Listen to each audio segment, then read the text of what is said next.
الحمد لله رب العالمين والصلاة والسلام على رسوله الأمين أما بعد أعوذ بالله من الشيطان الرجيم بسم الله الرحمن الرحيم يا أيها الذين آمنوا اتقوا الله حق تقاته ولا تموتن إلا وأنتم مسلمون يا أيها الناس اتقوا ربكم الذي خلقكم من نفس واحدة وخلق منها زوجها وبث منهما رجالا كثيرا ونساء واتقوا الله الذي تساءلون به والأرحام إن الله كان عليكم رقيبا يا أيها الذين آمنوا اتقوا الله وقولوا قولا سديدا يصلح لكم أعمالكم ويغفر لكم ذنوبكم ومن يطع الله ورسوله فقد فاز فوزا عظيما قال الله سبحانه وتعالى لقد من الله على المؤمنين إذ بعث فيهم رسولا من أنفسهم يتلو عليهم آياته ويزكيهم ويعلمهم الكتاب والحكمة وإن كانوا من قبل لفي ضلال مبين وقال عز وجل لقد كان لكم في رسول الله أسوة حسنة معزز و محترم طلباء کرام و معزز و مکرم طالبات، سب سے پہلے اللہ رب العالمین کی حمد و ثنا اور اس کی بزرگی، اس کی بڑائی ہم بیان کرتے ہیں۔ وہ اللہ رب العالمین جو ہمارا خالق بھی ہے، مالک بھی ہے، اور وہی اکیلا ہمارا سچا معبود ہے۔ اس کے سوا کوئی ذات بندگی اور عبادت کے لائق نہیں ہے۔ اللہ رب العالمین کے لیے جتنی تعریف کی جائے وہ کم ہی ہوگی۔ سبحان اللہ و بحمدہ سبحان اللہ العظیم۔ اس کے بعد بے پناہ بے حد و حساب درود و سلام ہو امام الانبیاء رحمت للعالمین محمد الرسول اللہ صلی اللہ علیہ وسلم کی ذات گرامی پر، کہ جن کو اللہ تبارک و تعالیٰ نے ہماری طرف اپنا آخری نبی بنا کر، رحمت والے پیغمبر بنا کر مبعوث فرمایا، اور آپ کے بلند مقام کو اپنی کتاب مجید میں ذکر کیا۔ اللہم صلی علی محمد وعلی آل محمد کما صلیت علی ابراہیم وعلی آل ابراہیم انک حمید مجید۔ اللہم بارک علی محمد وعلی آل محمد کما بارکت علی ابراہیم وعلی آل ابراہیم انک حمید مجید۔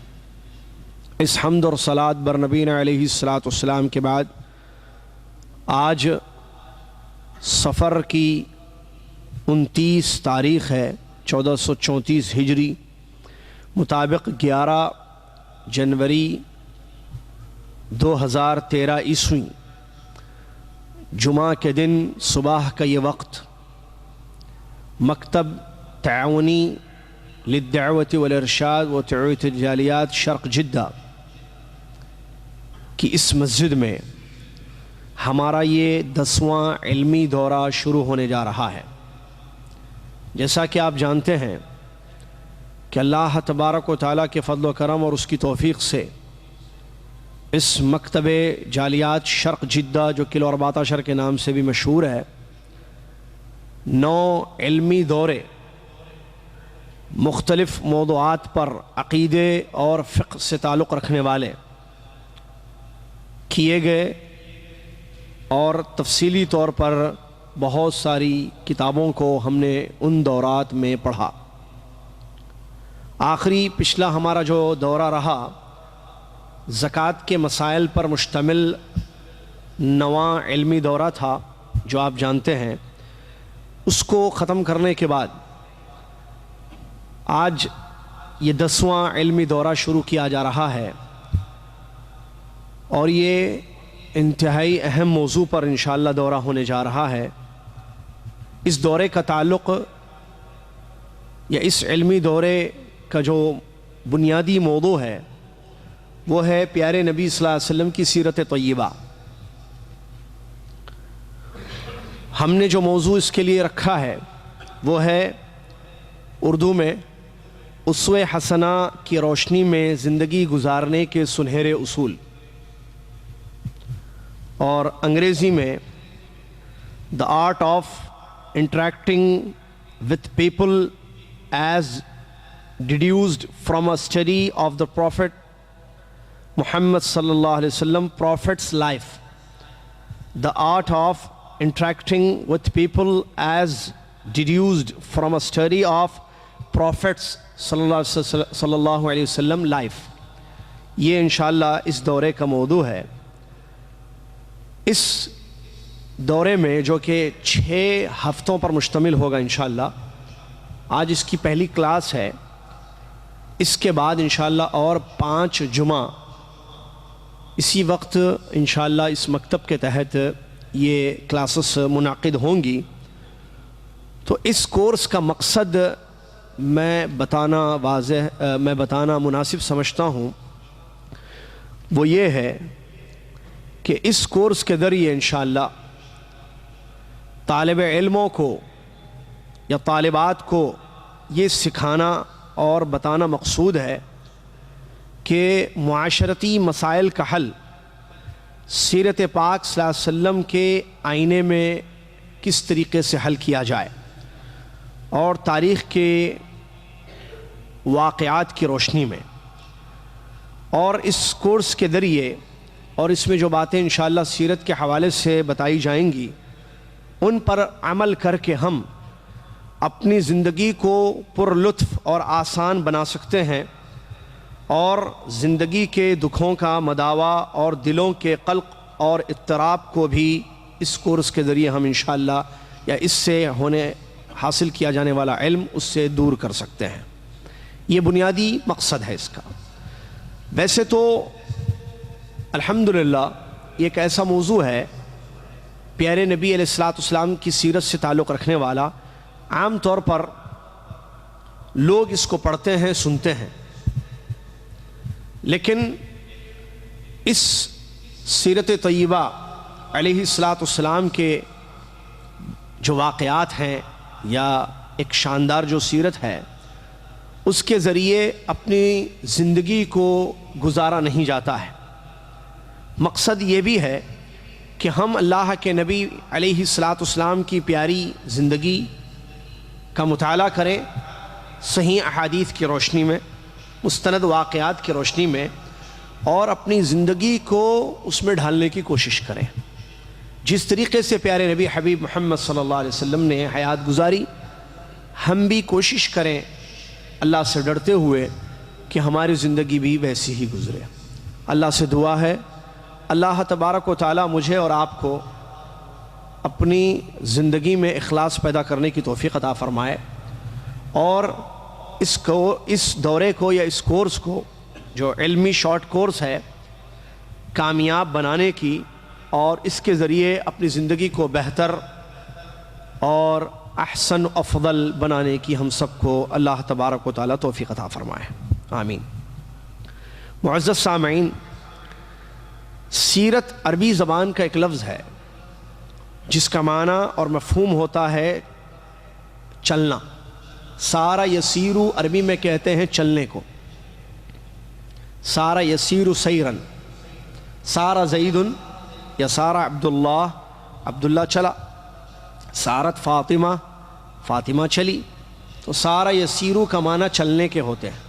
تو سیرت کا معنی ہے چلنا. سیرت نبی صلی اللہ علیہ وسلم کا مقصد ہے، یہ بتایا جاتا ہے یہ نام اس لیے کہ نبی صلی اللہ علیہ وسلم کے طریقے سے ہم رہیں، ان کی زندگی کی روشنی میں ہم بھی اپنی زندگی کو چلائیں۔ تو سیرت کا معنی اصل لغوی چلنا ہے، اور طریقے کے معنی میں بھی سیرت استعمال ہوتا ہے، راستے کے معنی میں بھی سیرت استعمال ہوتا ہے۔ انگریزی میں آپ یہ کہہ سکتے ہیں وے آف لائف۔ سیرت کا میننگ ہے دا وے آف لائف، اور سیرت بہت سارے لوگوں کی ہوتی ہے۔ سیرت صحابہ ہیں، سیرت ابو بکر، سیرت عمر، سیرت عثمان، سیرت علی رضی اللہ عنہم اجمعین، سیرت التابعین، ٹھیک ہے۔ تو سیرت کے آگے یا جو نام ہوتا ہے ان کی نسبت سیرت کی طرف کی جائے تو ان کی لائف کو یا ان کی زندگی کے حالات کو اس میں بتایا جاتا ہے۔ جب ہم سیرت نبی کہتے ہیں یا سیرہ النبویہ کہتے ہیں عربی میں، تو اس کا مطلب اور معنی اور مفہوم یہ ہوتا ہے کہ نبی علیہ السلام کی حیات طیبہ، نبی علیہ السلام کا وے آف لائف، یہ اس کا معنی اور مقصود ہوتا ہے۔ الحمدللہ سیرت نبوی صلی اللہ علیہ وسلم انتہائی پاکیزہ اور بلند پایہ موضوع ہے، جس کی ضرورت ہر دور میں رہی ہے اور قیامت تک رہے گی۔ اور اس سیرت نبی صلی اللہ علیہ وسلم سے مسلمان کو یہ علم ہوتا ہے کہ اس کا دین جو اللہ کی طرف سے نعمت ہے اسلام، کن کن مراحل سے گزرا، اور مسلمانوں کے نبی محمد الرسول اللہ صلی اللہ علیہ وسلم اور آپ کے اصحاب پر کیا بیتی، اللہ تعالیٰ نے آپ کو کیسی کیسی نسبی و خاندانی شرافت بخشی، اور کس طرح وحی و رسالت اور دعوت دین کے لیے منتخب کیا۔ پھر آپ صلی اللہ علیہ وسلم نے اس دین اور دعوت دین کی راہ میں کیسی کیسی مشقتیں جھیلیں، کیسے کیسے مصائب اور پریشانیوں کو برداشت کیا، اور آخر میں کن کن انعامات سے نوازے گئے۔ اللہ تبارک و تعالیٰ نے غیب سے فرشتے بھیج کر اور اسباب کو موڑ کر، برکات کو نازل فرما کر، معجزات ظاہر کر کے کس کس طرح اپنے نبی حبیب محمد صلی اللہ علیہ وسلم کی نصرت اور مدد فرمائی، اور کتنے ہی بڑے بڑے لشکروں کو آپ صلی اللہ علیہ وسلم کی مختصر سی جماعت نے شکست دی۔ یہ اور اس سے جڑی ہوئی ساری باتیں سیرت کی کتابوں میں ہمیں نظر آتی ہیں۔ یہی وجہ ہے کہ ابتدائے اسلام سے آج تک اس اہم موضوع پر لوگ لکھتے آئے ہیں، لکھاتے آئے ہیں، پڑھتے آئے ہیں اور پڑھاتے آئے ہیں، سنتے آئے ہیں اور سناتے آئے ہیں، کیونکہ یہ کام، یعنی سیرت کی بات میں کر رہا ہوں، انتہائی گہرے ایمان کا نتیجہ ہے کہ انسان سیرت کا مطالعہ کرے یا سیرت کو سنائے یا سیرت پر قلم اٹھائے۔ یہ ایمان کی علامت ہے اور یہ ایمان کا نتیجہ ہے۔ مگر افسوس کے ساتھ یہ بات کہنی پڑتی ہے کہ اس موضوع کی اہمیت کو مد نظر رکھتے ہوئے یا اس اہم موضوع کو جب ذکر کیا جاتا ہے یا بیان کیا جاتا ہے یا لکھا جاتا ہے یا لکھایا جاتا ہے تو تحقیق نہیں ہوتی ہے، جس کی اصل ضرورت ہے۔ بغیر تحقیق کے اپنے افکار و خیالات اور اپنے جذبات اور احساسات کی نظر میں جو سمجھ میں آتا ہے اس کو بیان کر دیا جاتا ہے یا قلم بند کر دیا جاتا ہے، چاہے وہ صحت و ثبوت کے لحاظ سے صفر ہی کیوں نہ ہو۔ بلکہ بسا اوقات ایسی باتیں بھی قبول کر لی جاتی ہیں اس موضوع میں جو دین کے اصول اور عقائد توحید سے ٹکرانے والی ہوتی ہیں۔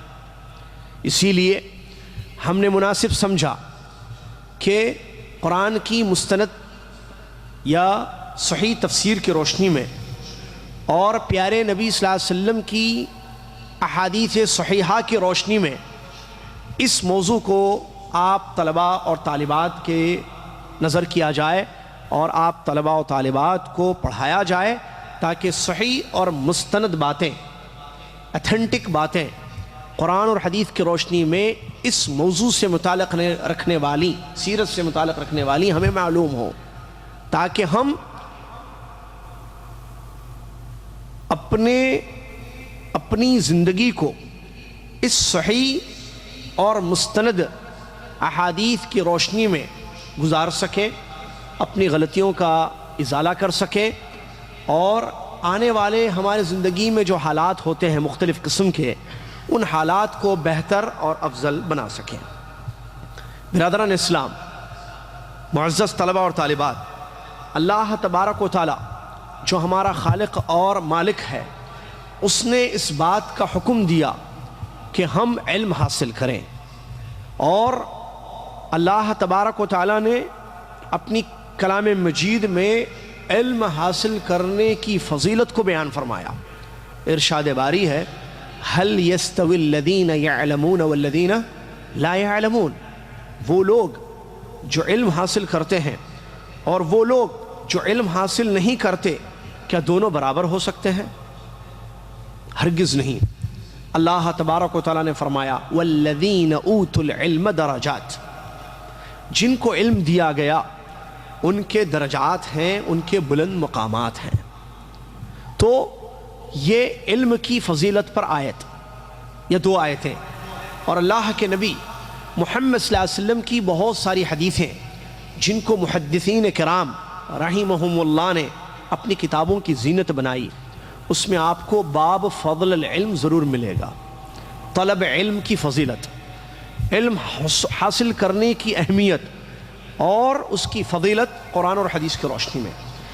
پھر اس باب کے تحت یا اس چیپٹر اور لیسن کے تحت محدثین رحمہم اللہ نے صحیح مستند احادیث کو ذکر کیا جو بہت ساری ہیں۔ ان میں ایک بڑی مشہور حدیث میں آپ کی خدمت میں پیش کروں جو بخاری کی روایت ہے۔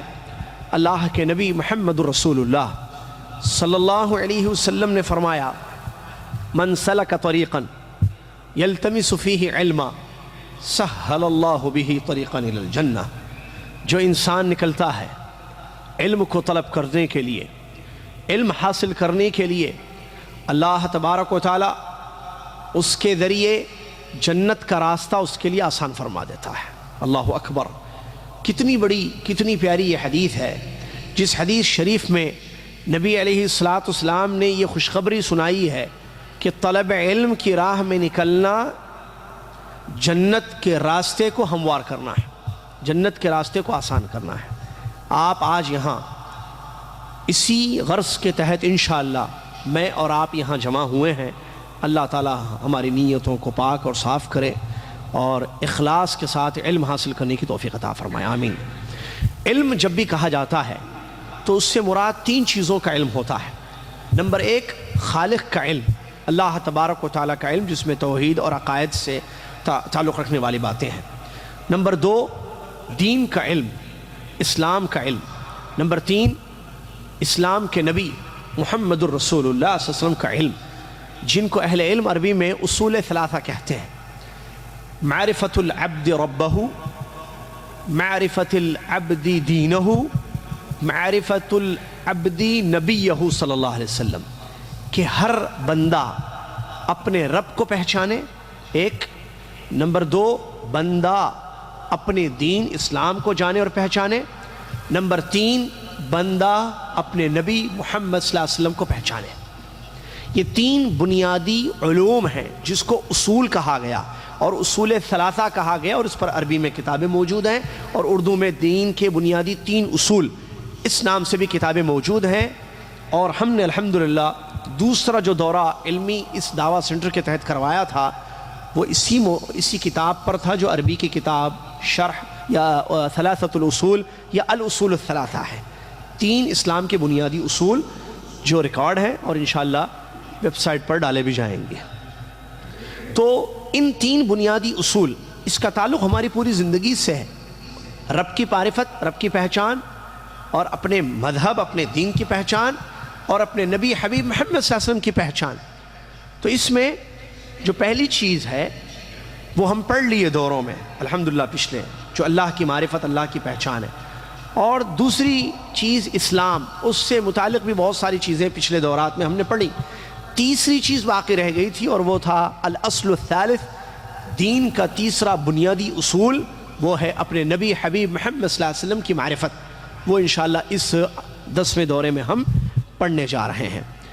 یہ ہماری زندگی سے تعلق رکھنے والی چیز ہے، نہ صرف ہماری زندگی سے بلکہ ہماری زندگی کے بعد قیامت سے پہلے جو مرحلہ آنے والا ہے، جس کو ہم قبر کہتے ہیں، جس میں ہر ایک کو جانا ہے، مرنے کے بعد کی زندگی، قیامت سے پہلے مرنے کے بعد کی زندگی، تو اس کے بارے میں بھی جو حدیثوں میں بات آئی ہے کہ ہر انسان سے 3 بنیادی سوالات کیے جاتے ہیں۔ پہلا سوال رب کے بارے میں ہوتا ہے، اور دوسرا سوال دین کے بارے میں ہوتا ہے، اور تیسرا سوال نبی محمد صلی اللہ علیہ وسلم کے بارے میں ہوتا ہے۔ لہٰذا انسان اگر دنیا میں ان چیزوں کا علم حاصل کرتا ہے اور اللہ کو پہچان کر قرآن و حدیث کی روشنی میں اللہ کی عبادت کرتا ہے، اور اسلام کو پڑھ کر کتاب و سنت کی روشنی میں اسلام پر زندگی گزارتا ہے، نبی علیہ السلام کی سیرت طیبہ کا کتاب و سنت کی روشنی میں مطالعہ کرتا ہے، علم حاصل کرتا ہے اور اپنی زندگی کو گزارتا ہے، تو ایسی صورت میں اس کے لیے قبر میں خوشخبری ہوتی ہے۔ وہ قبر کے تینوں سوالات کا درست اور صحیح جواب دے پائے گا۔ لیکن اگر کسی نے غفلت کی زندگی گزاری، نہ رب کا علم حاصل کیا، نہ اسلام کا مطالعہ کیا، اسلام کو سیکھا، نہ نبی علیہ السلام کی سیرت طیبہ کا مطالعہ کیا، یا نبی علیہ السلام کی سیرت کا علم حاصل کیا، تو پھر اس کے لیے ویل، پھر اس کے لیے خرابی ہے، بربادی ہے۔ جیسا کہ حدیث میں آتا ہے، جب فرشتے قبر میں آتے ہیں، اور مسلم شریف کی حدیث ہے، اور اس کو بٹھاتے ہیں، اس کو فیقعدانہ، اس کو بٹھاتے ہیں اور اس سے پوچھتے ہیں کہ بتاؤ تمہارا رب کون ہے؟ تو وہ کہتا ہے مجھے نہیں معلوم، میں نے جو لوگوں سے سنا وہ میں نے کہا۔ پھر پوچھتے ہیں کہ بتاؤ تمہارا دین کیا ہے؟ وہ کہتا ہے ہا لا ادری، یا سمعت الناس یقولون فقلتہ، میں نے لوگوں سے جو سنا وہ میں نے بتا دیا۔ پھر پوچھتے ہیں تیسرا سوال کہ نبی کے بارے میں کیا جانتے ہو، تمہارے نبی کون ہیں، یا جن کو تمہاری طرف مبعوث کیا گیا تھا، بعثت ہوئی تھی، ان کے بارے میں تم کیا کہتے ہو؟ تو اس کا بھی جواب وہی دیتا ہے سمعت الناس یقولون شیئا فقلت، میں نے لوگوں کو جو کہتے ہوئے سنا میں نے بھی وہی کہا۔ حدیث کے الفاظ ہیں، نبی علیہ السلام نے فرمایا اس کو لوہے سے مارا جاتا ہے، بِبِطْرَقَةٍ مِّنْ حَدِيدٍ، لوہے کے ہتھیار سے اس کو مارا جاتا ہے، بڑی زبردست شدید ضرب لگائی جاتی ہے، اور یہ فرشتے کہتے ہیں ہَلَّا دَرَيْتَ وَلَا تَلِيتَ، نہ تو نے علم حاصل کیا نہ تو نے تلاوت کی۔ لا دریت ولا تلیت، دریت کا معنی علم حاصل کرنا ہے، تلیت کا مطلب تلاوت کرنا ہے۔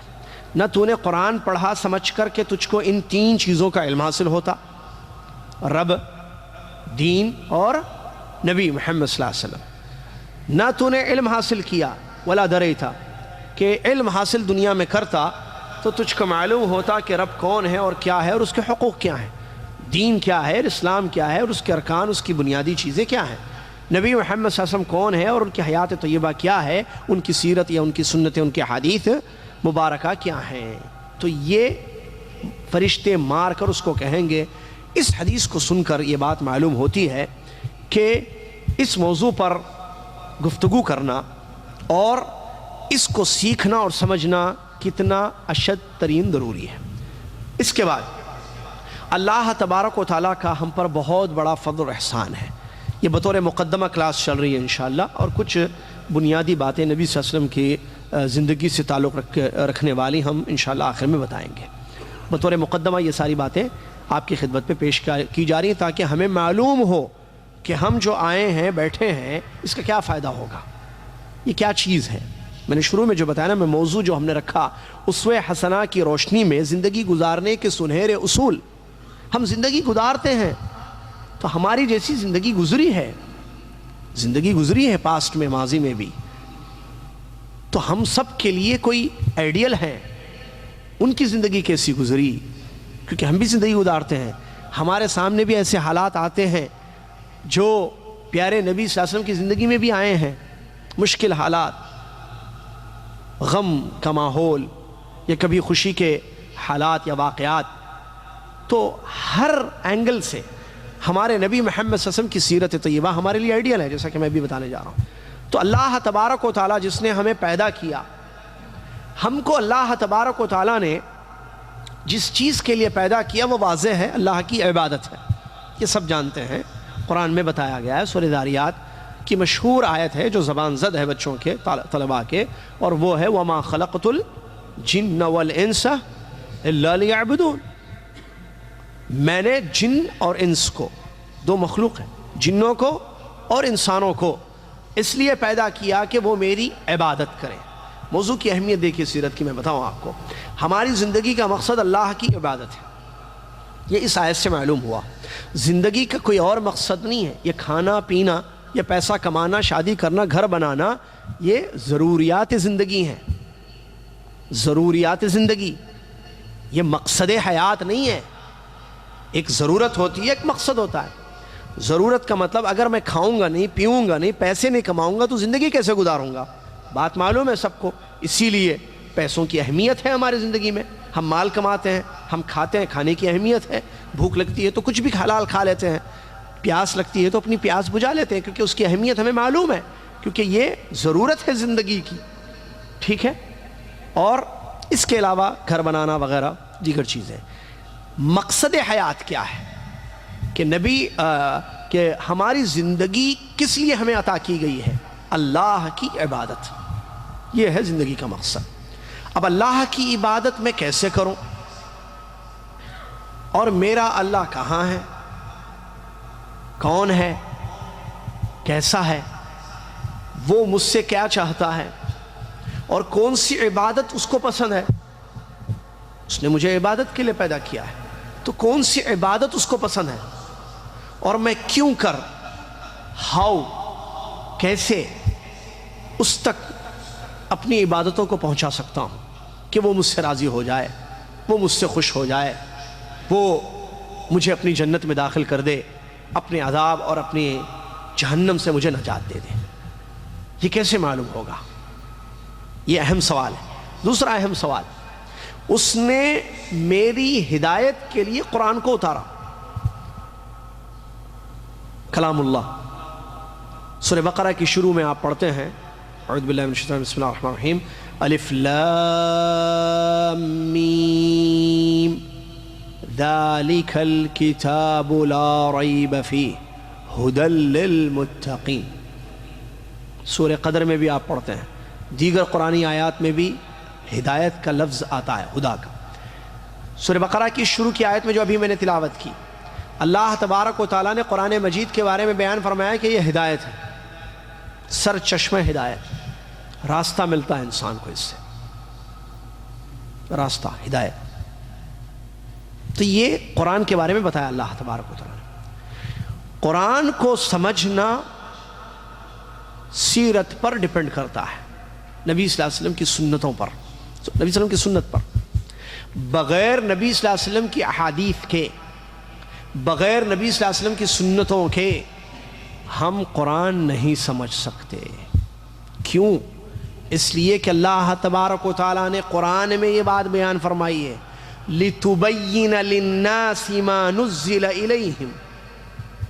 لِتُبَيِّنَ لِلنَّاسِ، اے نبی صلی اللہ علیہ وسلم آپ لوگوں کو بیان کرو، بیان کریں، ایکسپلین کریں، سمجھائیں کیا؟ ما نزل الیہم، جو لوگوں کے لیے اتاری گئی ہے چیز. کیا اتاری گئی ہے لوگوں کی چیز؟ قرآن. تو اس کو سمجھانا ہی آپ کا کام، جس کا محمد صلی اللہ علیہ وسلم کا. تو قرآن احوج الی السنہ، علماء نے جو فرمایا، محدثین نے، قرآن زیادہ محتاج ہے سنت کا سمجھنے کے لیے. ہم بغیر سنت کے، نبی صلی اللہ علیہ وسلم کی سنت طیبہ کے نہیں سمجھ سکتے ہیں قرآن کو. جیسے اللہ نے کہا کہ نماز پڑھو، چھوٹی سی مثال، اقیموا الصلاۃ، نماز قائم کرو. تو نماز قائم کرو، یہ حکم ہے اللہ کا، اور نماز دین کی بنیاد ہے۔ لا الہ الا اللہ محمد الرسول اللہ، شہادتین کے بعد سب سے اول فریضہ یہی ہے کہ بندہ نماز پڑھے۔ اللہ کا حکم ہے قرآن میں اقیموا الصلاۃ، تو اب میں اس حکم پر کیسے عمل کروں؟ نماز قائم کیسے میں کروں؟ اس کا طریقہ کیا ہے؟ میں کب پڑھوں نماز، کتنی پڑھوں؟ قرآن میں ہے تفصیل۔ 5 نمازوں کا ذکر قرآن میں موجود ہے؟ نہیں ہے۔ 5 نمازوں کی رکعتوں کا ذکر قرآن میں موجود ہے؟ نہیں ہے۔ 5 نمازیں کس وقت پڑھی جائیں قرآن میں موجود ہے؟ طہارت اور اس سے جڑے ہوئے ضروری مسائل، وضو کن چیزوں سے ٹوٹ جاتا ہے قرآن میں ہے، وضو کا طریقہ ہے قرآن میں، سورہ مائدہ کیا ہے تو وضو کن چیزوں سے ٹوٹ جاتا ہے، تفصیلات موجود ہیں؟ نہیں ہے۔ پھر میں آتا ہوں دوسرا، وآتوا الزکاۃ، اللہ نے نماز کے ساتھ بہت ساری آیتوں میں زکوٰۃ کا ذکر کیا ہے، زکوٰۃ ادا کرو۔ اس کا کیسے، کس مال سے زکوٰۃ ادا کی جائے، کتنی ادا کی جائے، کس کو دیں، کیا ہے تفصیلات، کیا ہر چیز پر زکوٰۃ ہے یا کسی پر ہے کسی پر نہیں ہے، یہ سب قرآن میں تفصیل اس کی موجود نہیں ہے۔ تو قرآن کا سمجھ، اسی لیے محدثین نے کیا فرمایا، القرآن احوج الی السنہ، احوج الی السنہ، سنت کے زیادہ ہم محتاج ہیں قرآن کو سمجھنے کے لیے۔ بغیر سنت کے ہم قرآن نہیں سمجھ سکتے، نہ قرآن پر عمل ہو سکتا ہے۔ ظہر کی 4 رکعت قرآن میں کہاں لکھی ہوئی ہے؟ عصر کی 4 رکعت قرآن میں کہاں لکھی ہوئی ہے؟ لہذا اور سنت سیرت کا حصہ ہے، یہ بتانا ہے۔ سنت کس کی؟ نبی صلی اللہ علیہ وسلم کی، یہ سیرت کا ایک حصہ ہے۔ جب سیرت ہی نہیں معلوم تو سنت کیسے معلوم ہوگی؟ سمجھ رہے ہیں نا بات کو؟ جب سیرت ہی نہیں معلوم ہے نبی صلی اللہ علیہ وسلم کی تو سنت کیسے معلوم ہوگی؟ جب سنت نہیں معلوم ہے تو قرآن پر عمل کیوں کر ہوگا؟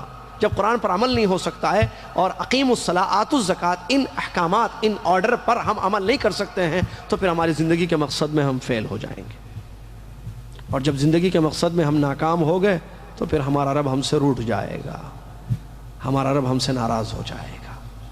اسی لیے بہت ضروری ہے کہ ہم اس چیز کو سمجھیں کہ اس موضوع کی کتنی ہماری زندگی میں اہمیت ہے۔ اس کے بعد اللہ تبارک و تعالیٰ کا ہم پر بہت احسان ہے، بہت فضل ہے، بڑا کرم ہے اس کا، بڑے انعامات اور نعمتیں ہیں اس کی ہم پر جن کا احاطہ ناممکن ہے۔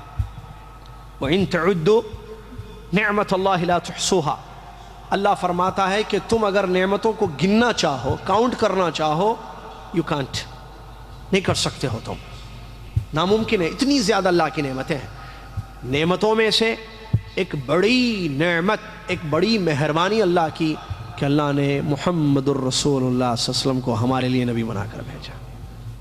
اللہ نے اس کا ذکر قرآن میں کیا ہے، بہت ساری جگہ میں، مشہور آیت ہے، لقد من اللہ علی المؤمنین اذ بعث فیہم رسولا من انفسہم یتلو علیہم آیاتہ ویزکیہم ویعلمہم الکتاب والحکمہ وان کانوا من قبل لفی ضلال مبین۔ زبردست آیت۔ اللہ تعالیٰ فرماتا ہے اللہ کا احسان، اللہ نے احسان کیا، اللہ نے احسان کیا، اللہ نے فضل کیا، اللہ مہربان ہوا۔ یہ سب صحیح ترجمہ ہے کس کا؟ من اللہ کا۔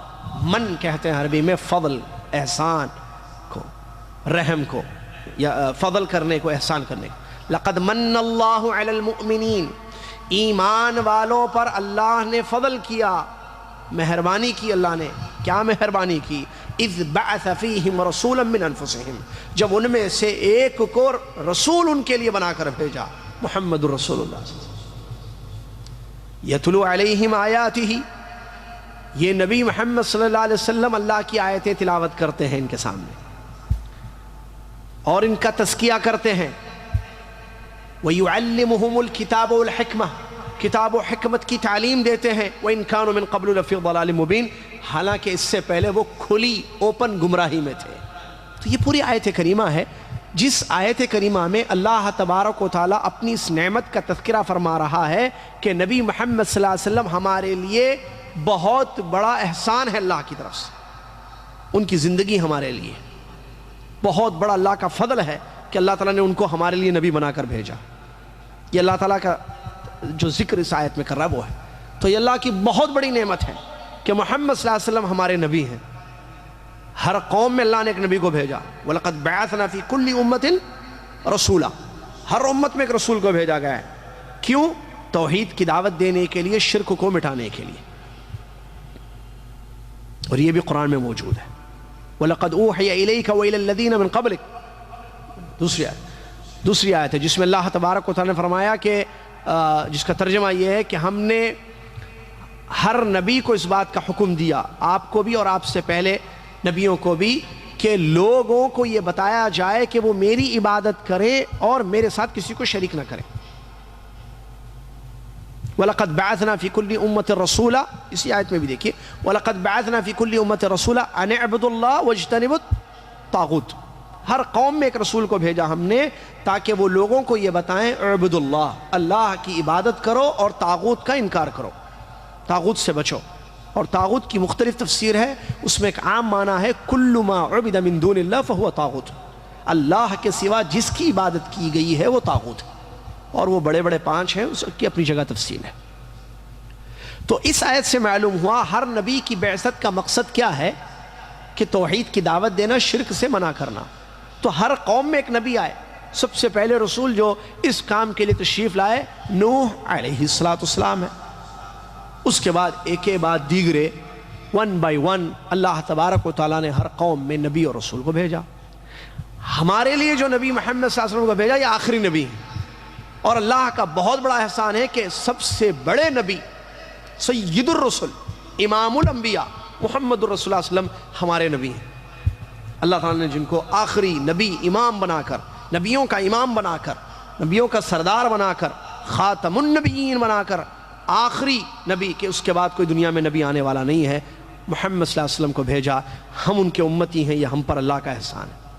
یہ اللہ کا فضل ہے کہ اللہ تعالیٰ نے محمد صلی اللہ علیہ وسلم کی امت میں ہم کو پیدا کیا. اللہ کا جتنا شکر کیا جائے اس نعمت پر وہ کم ہوگا. اس کے بعد ہمارے نبی محمد صلی اللہ علیہ وسلم کے بارے میں اللہ تعالیٰ فرماتا ہے سورہ احزاب کے مشہور آیت لَقَدْ كَانَ لَكُمْ فِي رَسُولِ اللَّهِ أُسْوَةٌ حَسَنَةٌ. یہ آیت ہمارے اس پورے دورے کا جو ہے مضمون کہیں کہ یہ ٹاپ کی یا میجر آیت ہے جس کی روشنی میں پورا دورہ چلنے والا ہے. لَقَدْ كَانَ لَكُمْ فِي رَسُولِ اللَّهِ أُسْوَةٌ حَسَنَةٌ. ترجمہ لفظ بلفظ، البتہ تحقیق تمہارے لیے رسول اللہ، اللہ کے رسول صلی اللہ علیہ وسلم بہترین اسوہ ہیں. لَقَدْ كَانَ لَكُمْ فِي رَسُولِ اللَّهِ أُسْوَةٌ حَسَنَةٌ لِمَنْ كَانَ يَرْجُو اللَّهَ وَالْيَوْمَ الْآخِرَ. جس کو اللہ سے امید ہو اور آخرت پر ایمان ہو تو ایسی صورت میں اس ہر مومن کے لیے پیارے نبی صلی اللہ علیہ وسلم بہترین اسوہ ہیں. اس آیت میں اللہ نے یہ نہیں فرمایا کہ نبی صلی اللہ علیہ وسلم کی نماز تمہارے لیے اسوہ حسنہ ہے، نبی صلی اللہ علیہ وسلم کی زکوٰۃ تمہارے لیے اسوہ حسنہ ہے، نبی صلی اللہ علیہ وسلم کا عمرہ تمہارے لیے اسوہ حسنہ ہے، نبی صلی اللہ علیہ وسلم کا حج تمہارے لیے اسوہ حسنہ ہے. لقد كان فی حجت رسول اللہ، فی صلاۃ رسول اللہ، فی صوم رسول اللہ، فی زکوٰۃ رسول اللہ، فی زواج رسول اللہ. یہ لفظ نہیں ہے، فی رسول اللہ ہے. کیا مطلب؟ مطلب یہ ہے کہ نبی صلی اللہ علیہ وسلم کسی ایک فریضے میں ہمارے لیے اسوہ نہیں ہے کہ میں صرف نمازوں میں نبی صلی اللہ علیہ وسلم کا طریقہ اپناؤں گا بس، کہ نبی صلی اللہ علیہ وسلم نے جیسی نماز پڑھی ہے ویسے میں پڑھ لوں گا بس، باقی لائف میری اپنی ہے، جیسی چاہے میں گزاروں، میری زندگی میری مرضی. جسے ایک عام کانسیپٹ ہے لوگوں کا، یہ میری لائف ہے، اٹس مائی لائف، میری لائف ہے، میں جو چاہے کروں. اس میں میری بیوی، میرے بچے، میرے پیرنٹس، ویسٹرن دماغ ہے یہ. میری لائف میں میری بیوی، میرے بچے، میرے پیرنٹس، میرے دوست، میرا کوئی دخل نہیں ہے. دس از مائی لائف، یہ میری زندگی ہے بھائی، میں جیسے چاہے گزاروں، میری مرضی. ایسا آزاد نہیں چھوڑا گیا ہے کسی کو کہ جیسی چاہے زندگی گزار لو، جیسا چاہے جیون بسا لو اپنا. نہیں، لقد کان لکم فی رسول اللہ اسوۃ حسنہ. رسول اللہ صلی اللہ علیہ وسلم، ان کی زندگی تمہارے لیے اسوہ حسنہ ہے. اسوہ حسنہ گڈ آئیڈیل بولے، جیسے بیسٹ آئیڈیل لائف، زندگی اسوہ حسنہ، اچھا نمونہ، اردو ترجمہ اس کا. ہمیں زندگی گزارنا ہے، اور ہمارا رب ہم سے یہ چاہتا ہے کہ ہم ایک زندگی گزاریں. اب وہ کیسی زندگی گزاریں اس نے قرآن میں بتا دیا اس آیت میں کہ دیکھو تمہارے لیے ہم نے ایک آئیڈیل بھیج دیا ہے، ایک بہترین اسوہ ہے تمہارے لیے، بہترین آئیڈیل محمد الرسول اللہ صلی اللہ علیہ وسلم. شروع سے آخر تک ان کی زندگی پڑھ لو، ویسی گزار لو، بس کامیاب ہو جاؤ گے انشاءاللہ. قدم بقدم ان کی زندگی کے کئی مراحل ہیں تمہاری زندگی میں، ہر انسان کی زندگی میں آتے ہیں. اور دیکھیے سبحان اللہ، ہمارے نبی صلی اللہ علیہ وسلم بشر ہیں، نور نہیں ہے. کافروں کا یہ اعتراض تھا کہ بشر رسول کیسے بھائی، ہم انسان یہ بھی انسان. یاکل الطعام ویمشی فی الاسواق، قرآن کی آیت ہے، یہ بھی کھانا کھاتے ہیں، بازار میں جاتے ہیں، مطلب ان کو بھی کمانا پڑتا ہے پیسے، کھانا ان کو بھی پڑتا ہے ہمارے جیسے. ہاؤ ہی از رسول، ان کا اعتراض تھا یہ رسول کیسے ہے بھائی؟ رسول تو کوئی الگ مخلوق ہونی چاہیے تھی، کوئی فرشتہ اللہ بھیج دے، کوئی ہم سے ہٹ کر ایک الگ لائف سٹائل والا ہو جس کو نہ کھانے کی ضرورت پڑے، نہ پینے کی ضرورت پڑے، نہ پیسہ کمانے کی ضرورت پڑے. یہ اعتراض تھا کافروں کا جو قرآن میں بتایا گیا ہے. اللہ تبارک و تعالیٰ نے زبردست جواب دیا اس کا قرآن میں. کیا ہے جواب؟ زمین میں رہنے والے بشر ہیں، اگر زمین میں بسنے والے رہنے والے اینجلز ہوتے، فرشتے ہوتے، فرشتہ رسول بھیج دیتے تھے ہم. رہنے والے بسنے والے بشر اور انسان ہیں. اب انسان کو سمجھانے کے لیے انسان کو آنا پڑے گا نا، ورنہ بولیں گے بھئی تم ہم میں سے نہیں ہیں. اگر کوئی اور آتا تو بولو جاؤ بھئی ہمارا کھانے کے مسئلے آپ کو کیا معلوم ہے، ہمیں بھوک لگتی ہے، تمہیں بھوک لگے تب پتہ چلتا. رسول سے اعتراض ہوتا. آپ بات کرتے ہیں توحید کی، ہم کھانا نہیں کھائیں گے توحید سیکھیں گے، اللہ کی عبادت کریں ہم. ارے ہمیں پیسہ کمانا ہے، ہمیں آپ کو کیا ضرورت ہے پیسے کمانے کی، کیونکہ آپ انسان ہی نہیں ہیں. آپ اعتراضات ہوتے بھائی.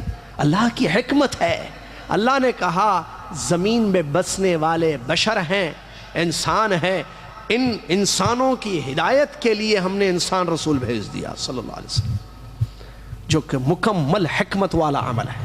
اور اللہ کے ناموں میں سے حکیم ایک نام ہے. اللہ کا ہر کام حکمت والا ہے، اللہ جو کرتا ہے حکمت سے خالی نہیں ہے. تو بشر رسول ہے. تو نبی صلی اللہ علیہ وسلم انسان تھے، ہم بھی انسان ہیں. ہماری زندگی میں بھی وہ چیزیں ہوتی ہیں جو ایک انسان کی زندگی میں ہوتی ہیں. بچپن ہمارا بھی تھا، محمد صلی اللہ علیہ وسلم کا بھی بچپن تھا نا.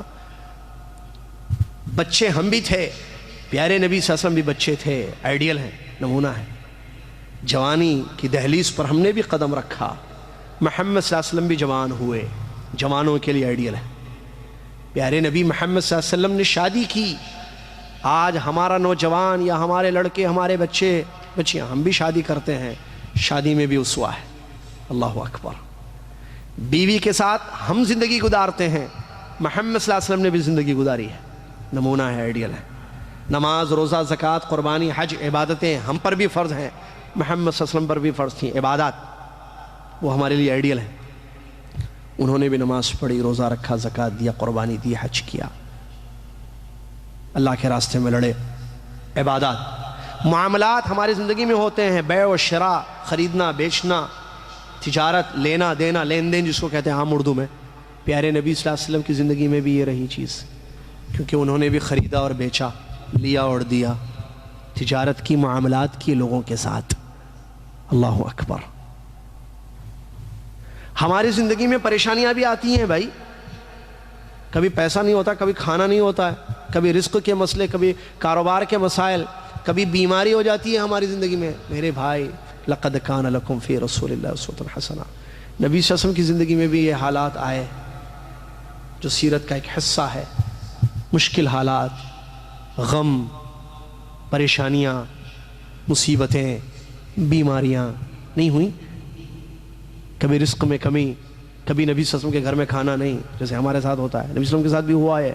دیکھیے لقد کان، اللہ چاہتا تو نبی صلی اللہ علیہ وسلم کو کسی تکلیف میں نہیں رکھتا، کوئی غم نہ ہوتا، لیکن لقد کان لکم فی رسول اللہ اسوۃ حسنہ، یہ اسوہ ہے نا لوگوں کے لیے. نبی صلی اللہ علیہ وسلم کے گھر 3 مہینہ جو ہے چولہا نہیں جلتا تھا. ام المومنین عائشہ رضی اللہ تعالیٰ عنہ فرماتی ہیں، جو آگے سب پڑھیں گے ہم انشاءاللہ، ہر چیز پڑھیں گے سیرت میں انشاءاللہ، مکمل کورس انشاءاللہ. لیکن صرف پڑھنا نہیں ہے، صرف پڑھتے تو بہت ہیں ہم، جیسے کہ میں نے کہا زندگی گزارنے کے سنہرے اصول ہمیں چاہیے، اپنے حالات کو کیسے ہم بہتر بنا سکیں.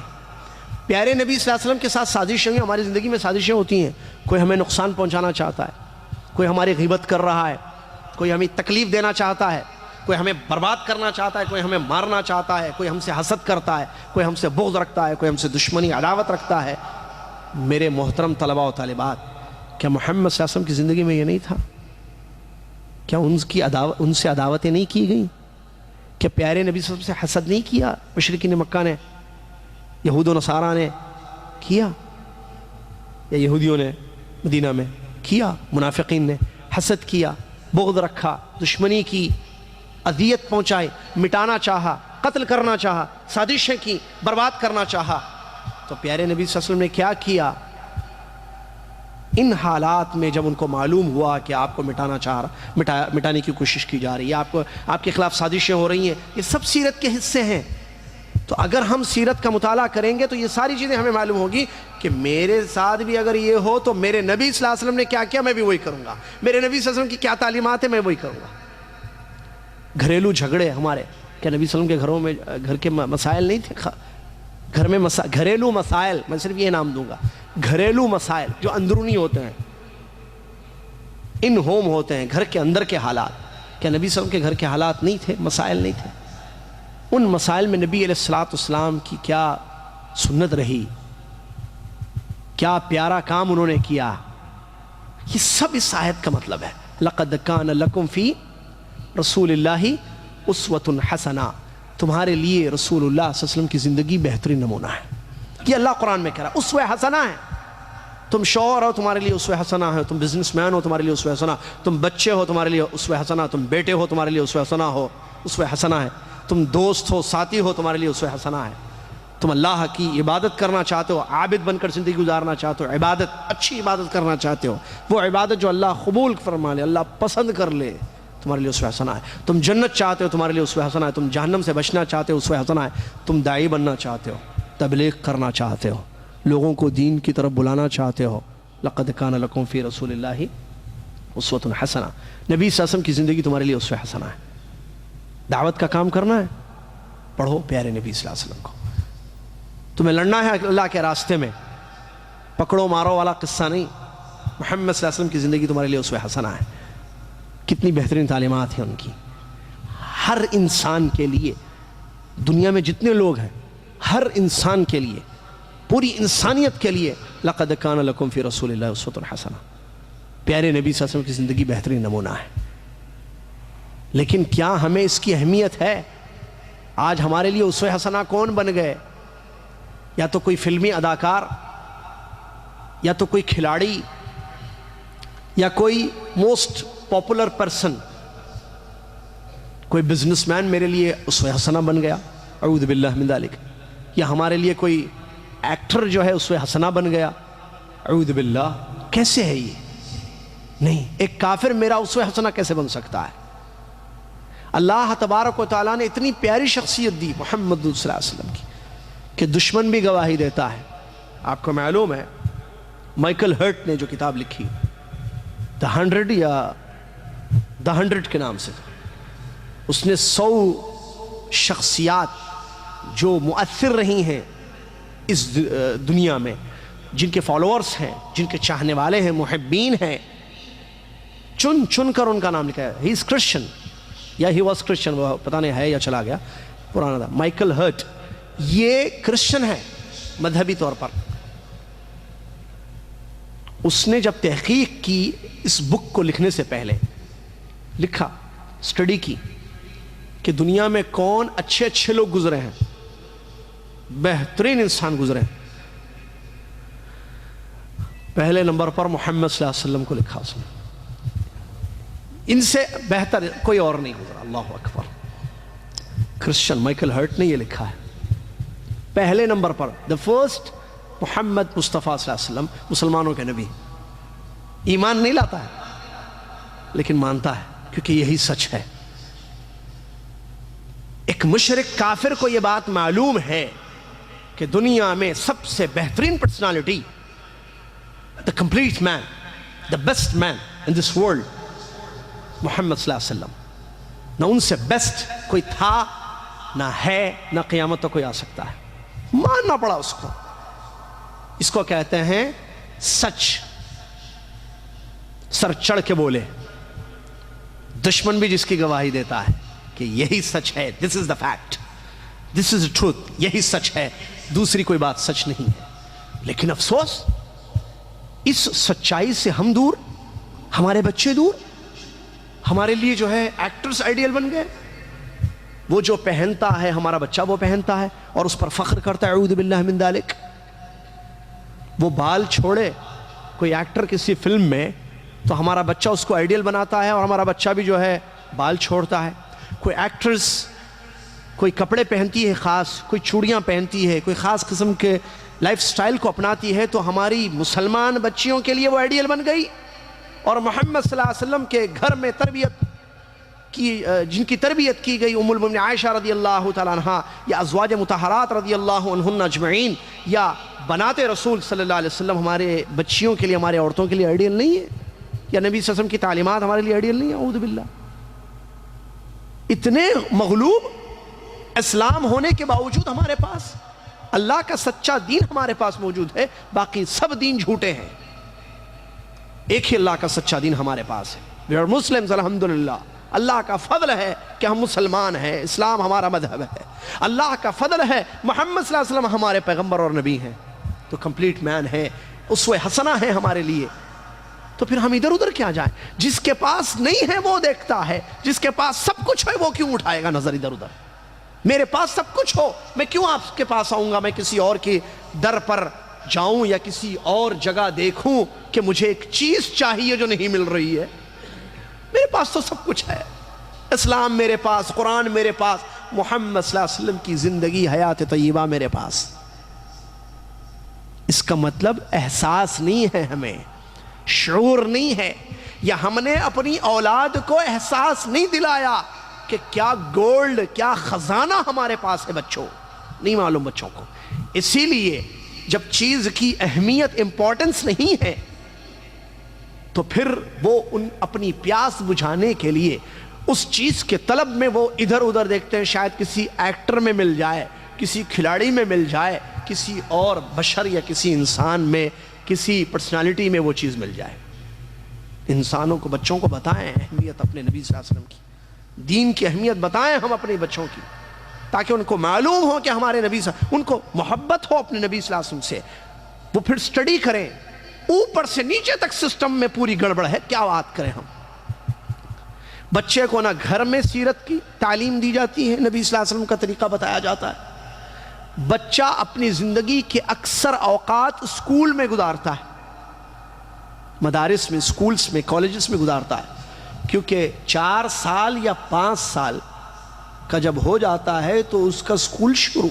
اب شروع تو شروع، ایک کے بعد ایک کلاس، ایک کے بعد ایک کلاس. بچپن سے وہ جوانی کی دہلیز پر قدم رکھتا ہے، ایک پکا مرد بنتا ہے. تب تک پوری اس کو جو تعلیم دی جا رہی ہے اس میں کہیں سیرت نہیں ہے. اللہ اکبر.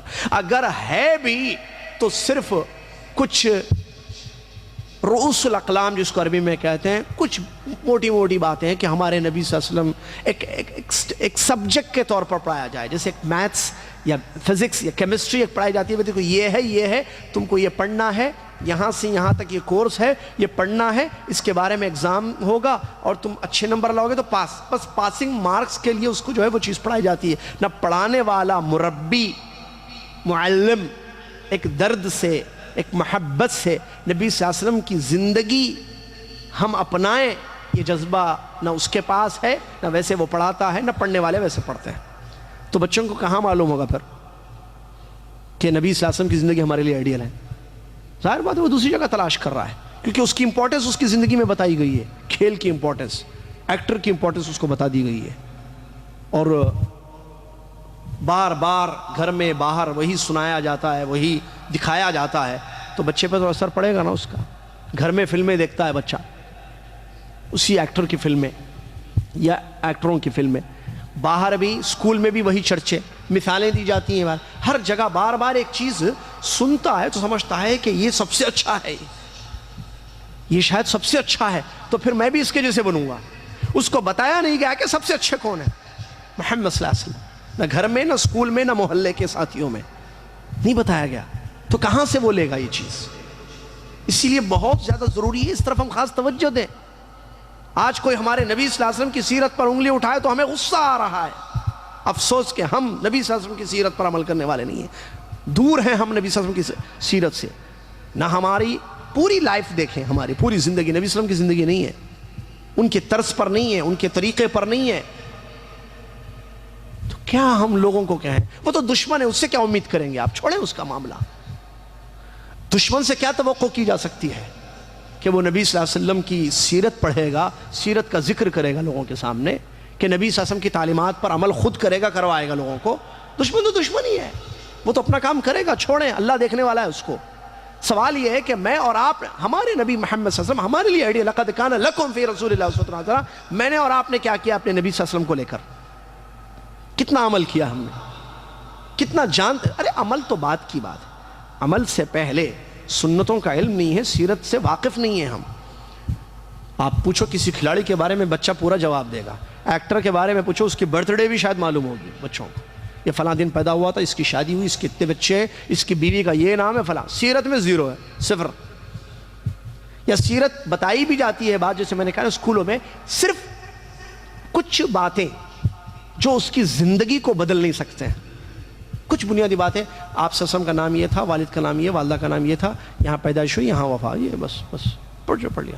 بچے کو امپورٹنس نہیں دی جاتی ہے، سکھایا نہیں جاتا ہے، یا اس سبجیکٹ کی وہ اہمیت نہیں ہے اسکول میں۔ اگر پڑھایا جائے، بعض جگہ تو پڑھایا ہی نہیں جاتا ہے، ظاہر بات ہے کیا پڑھائیں گے؟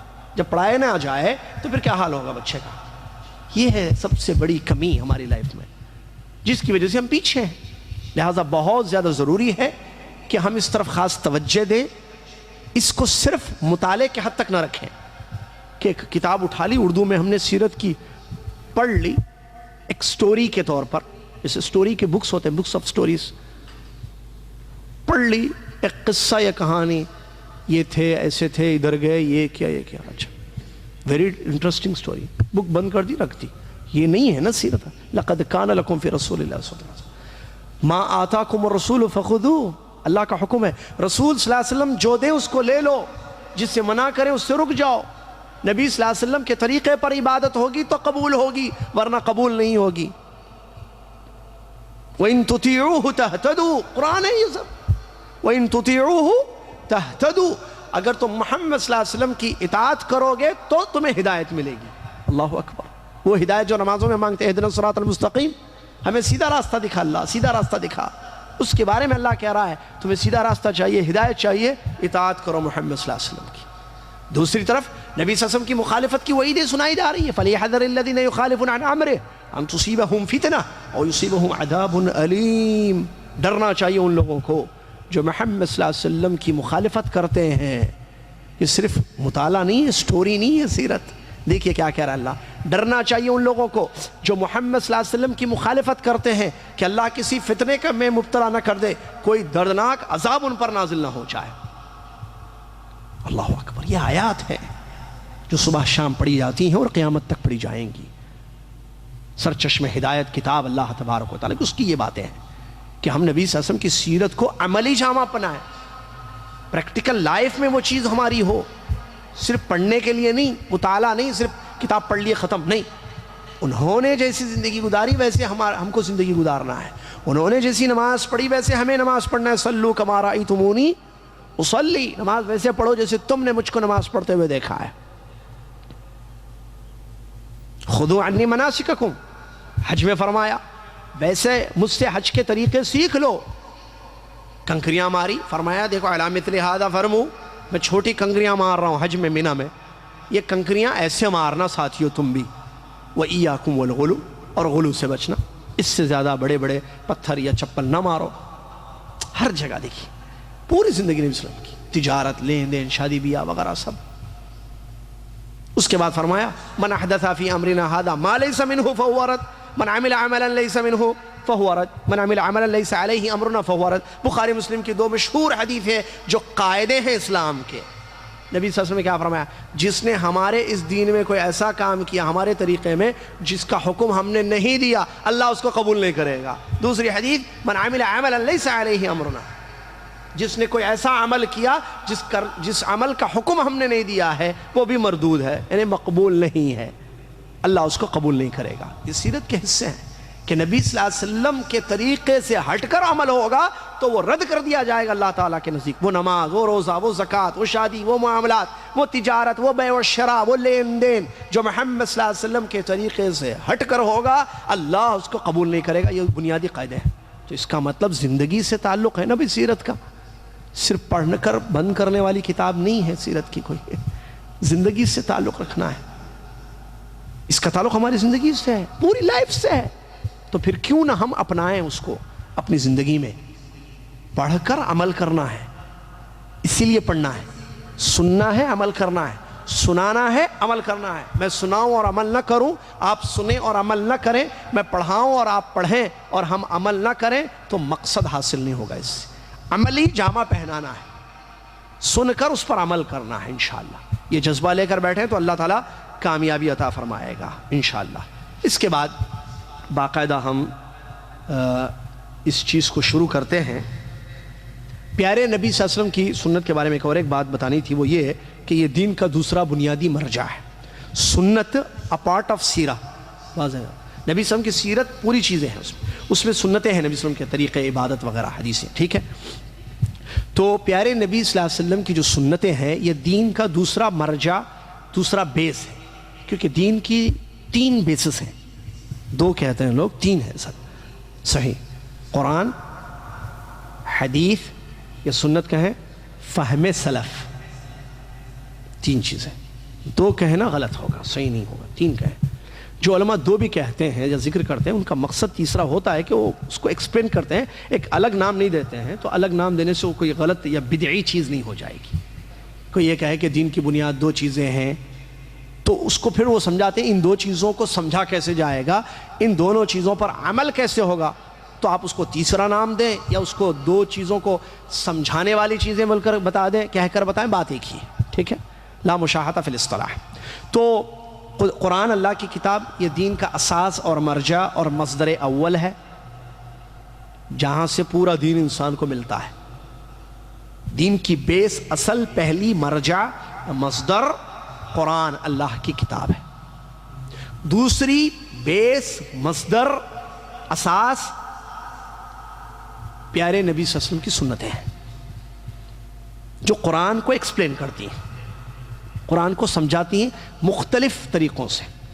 قرآن میں مختصر ہے تو آپ کو تفصیل یہاں ملے گی، قرآن میں شارٹ ہے تو ڈیٹیل یہاں ملے گی، قرآن میں ایک چیز مجمل بیان کی گئی ہے، مجمل ذکر کی گئی، مجمل اس کو بتایا نہیں گیا ہے کیا ہے یہ چیز، وہ آپ کو وہاں ملے گی۔ تو ہر چیز، جیسے کہ اللہ نے کہا چور کا ہاتھ کاٹو، مجمل ہے حکم، اس کا بیان کیا ہے، ہاتھ کاٹنے کا بیان کیا ہے، حدیثوں میں ہے۔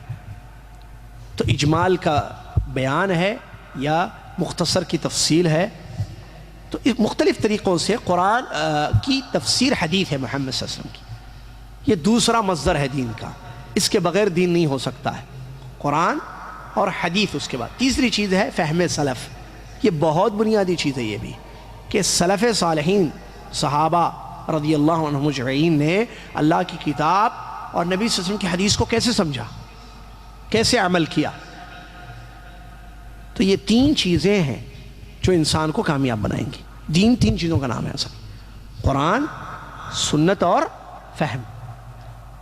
قرآن، سنت، قرآن مصدر اول، دوسرا مصدر حدیث ہے، پھر ان 2 مصادر کو سمجھنے کے لیے ایک منہج، ایک راستہ، ایک فہم، کہ آپ اپنے دماغ سے قرآن و حدیث کو سمجھ کر کچھ بھی عمل مت کر لینا بھائی۔ آپ اپنی طرف سے کوئی مطلب مت نکال لینا کسی آیت کا، جو آج کل پورا ہوتا ہے، نعوذ باللہ من ذالک۔ حدیث کا مفہوم اپنے دماغ سے مت لے لینا، نبی صلی اللہ علیہ وسلم کی کوئی بھی حدیث کا مطلب اپنے دماغ سے نہیں، ایک فہم رکھا گیا آپ کے، ایک سمجھدار لوگوں کی ایک جماعت آپ کے لیے اسوہ ہے، آئیڈیل ہے کہ سمجھنا ایسے ہے، اور وہ ہے صحابہ رضی اللہ عنہ، جنہوں نے نبی صلی اللہ علیہ وسلم کی صحبت میں رہ کر، آپ کی شاگردی میں رہ کر قرآن کی تفسیر کا علم حاصل کیا، حدیث کے مفہوم کا علم حاصل کیا ہے، اور اللہ تعالیٰ نے اس جماعت کا ذکر کیا ہے قرآن میں، صحابہ رضی اللہ عنہم ورضوا عنہ، اللہ ان سب سے راضی ہو گیا ہے، اور یہ سبیل المومنین اللہ نے قرآن میں کہا، وَمَن يَتَّبِعْ غیر کیا ہے آیت وہ؟ وَمَن يُشَاقِقِ الرَّسُولَ مِن بَعْدِ مَا تَبَيَّنَ لَهُ الْهُدَى وَيَتَّبِعْ غَيْرَ سَبِيلِ الْمُؤْمِنِينَ، یشاقق الرسول، رسول کی مخالفت کرتا ہے ہدایت کا راستہ واضح ہو جانے کے بعد، وَمَن يُشَاقِقِ الرَّسُولَ مِن بَعْدِ مَا تَبَيَّنَ لَهُ الْهُدَى، ہدایت کا راستہ تبین ہو گیا ہے اس کے لیے، واضح ہو چکا ہے، اس کے باوجود رسول اللہ علیہ وسلم کی مخالفت کرتا ہے۔ ایک وَيَتَّبِعْ غَيْرَ سَبِيلِ الْمُؤْمِنِينَ، سبیل المومنین کو چھوڑ کر کوئی اور سبیل کو اپناتا، سبیل راستہ، مومنین سے مراد اس آیت میں صحابہ ہے، کیونکہ اس وقت وہی مومنین تھے جب یہ آیت اتری، کوئی اور نہیں تھے مومنین، تو سبیل المومنین فہم سلف، منہج صحابہ، تو اللہ تعالیٰ نے ذکر کیا ہے، تو اسی لیے ہم تین کہہ رہے ہیں، قرآن اور حدیث، تو حدیث ضروری ہے، حدیث پر عمل ضروری ہے، ٹھیک ہے۔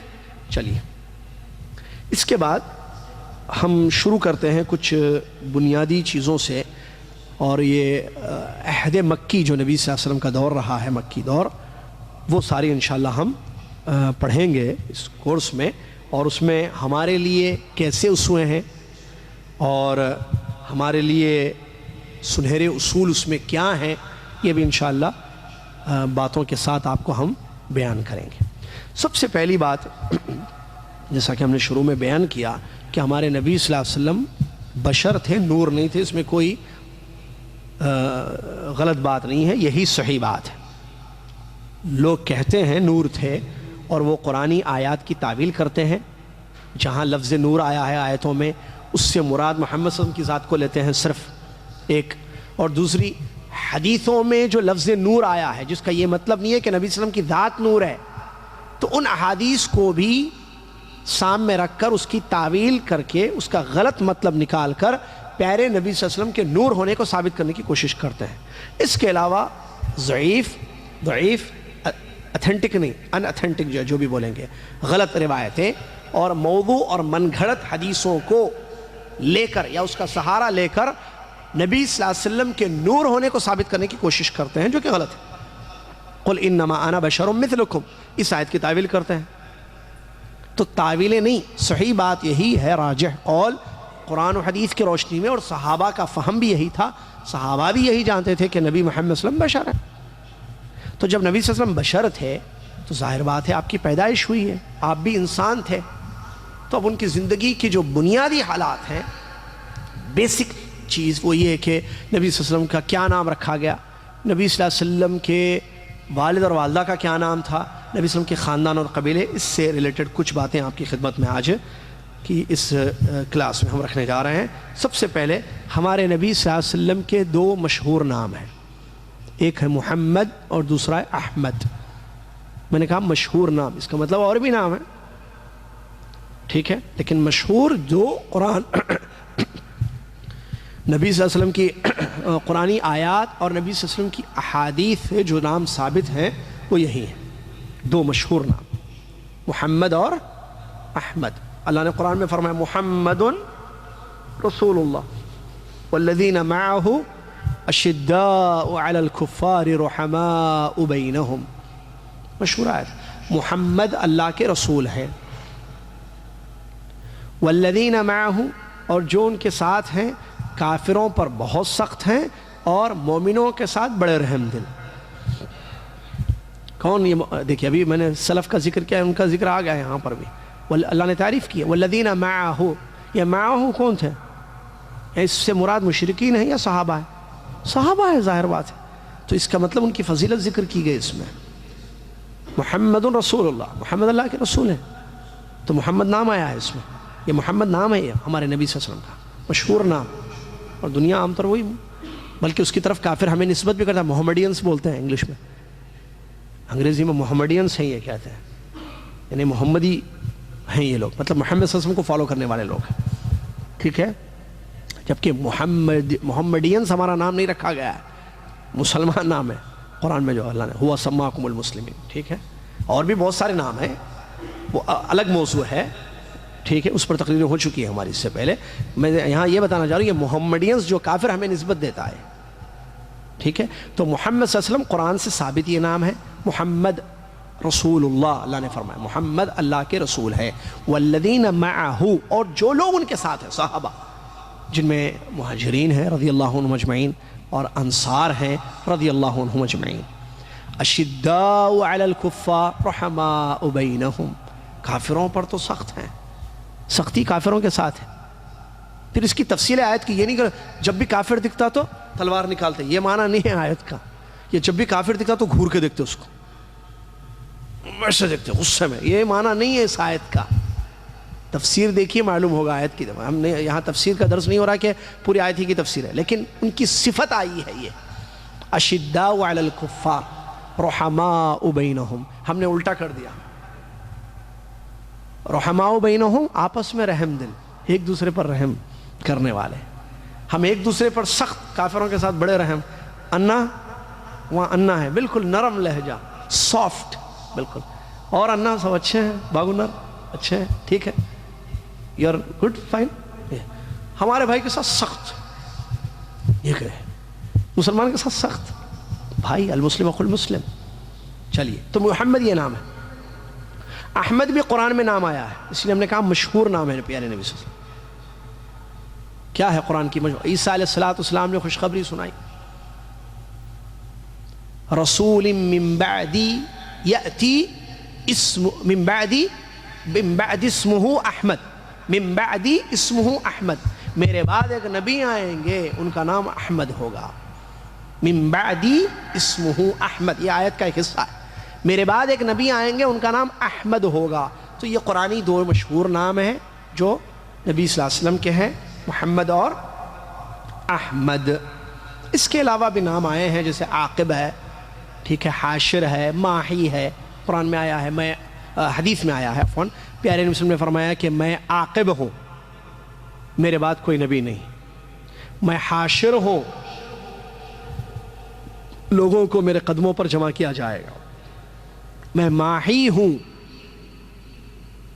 اللہ تعالیٰ نے کفر کو میرے ذریعے مٹا دیا، یا کفر کو مٹائے گا اللہ تعالیٰ میرے ذریعے، ماہی یعنی مٹانے والا، محا یمحو مٹانا، تو رسول اللہ علیہ وسلم نے حدیث میں فرمایا انا محمد انا احمد، حدیث پوری ایسی ہے، میں محمد ہوں، میں احمد ہوں، محمد کا معنی تعریف کیا ہوا، وہ شخص جس کی تعریف کی گئی، تو اللہ نے تعریف کی آپ کی، فرشتوں نے کی، انسان نے کی، دشمنوں نے کی، ٹھیک ہے، تو محمد تعریف کیا، احمد زیادہ اللہ کی تعریف کرنے والے، ہمارے نبی سب سے زیادہ کسی نے تعریف نہیں کی اللہ کی، حمد بیان کرنے والے اللہ کی، احمد، انا العاقب، میں آخری نبی ہوں، اللہ تعالیٰ نے میرے ذریعے نبوت کے سلسلے کو ختم کر دیا، میں ماحی ہوں، مٹانے والا، اللہ تعالیٰ نے میرے ذریعے کفر کو مٹا دیا ہے نا، اسلام کی دعوت، میں حاشر ہوں، حاشر یعنی جمع کرنے والا، اللہ تعالیٰ میرے قدموں پر